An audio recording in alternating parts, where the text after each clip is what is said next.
আপনারা দেখছেন news now, খবরের নতুন ভাষা। রাজ্য সরকারের শিল্প ও বাণিজ্য দপ্তরের উদ্যোগে রাজধানীর একটি বেসরকারি হোটেলে অনুষ্ঠিত হল second Tripura reverse buyer seller meet 2026। একদিকে যেখানে ক্রেতা বিক্রেতাদের মধ্যে বাণিজ্যিক সম্পর্ক জোরদারের লক্ষ্যে বৈঠকের আয়োজন করা হয়, অন্যদিকে রাজ্যের বিভিন্ন উদ্যোক্তার উৎপাদিত সামগ্রীর প্রদর্শনীরও ব্যবস্থা করা হয়েছিল। তবে এই প্রদর্শনীকে কেন্দ্র করে উঠে এসেছে অব্যবস্থাপনার অভিযোগ। ত্রিপুরা শিল্প বাণিজ্য দপ্তরের উদ্যোগে second Tripura reverse buyer seller meet 2026-এর আয়োজনকে কেন্দ্র করে অভিযোগ উঠেছে অংশগ্রহণকারীদের মধ্যে।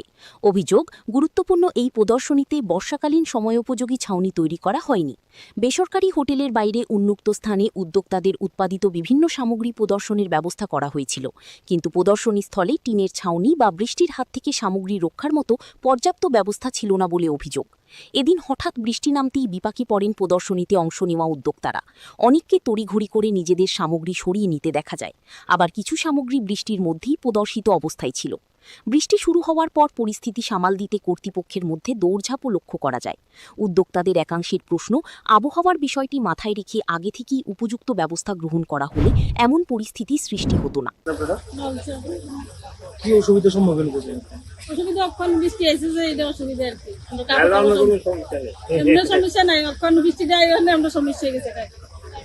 একটু ভালো মতো সাজাইলে খুব ভালো হইতো, আমরা অসুবিধা হইতো না। এখন কি ক্ষতির সম্মুখীন হইতেছেন? এখন ক্ষতি হইতে আছে, কাপড় ভিজে গেছে।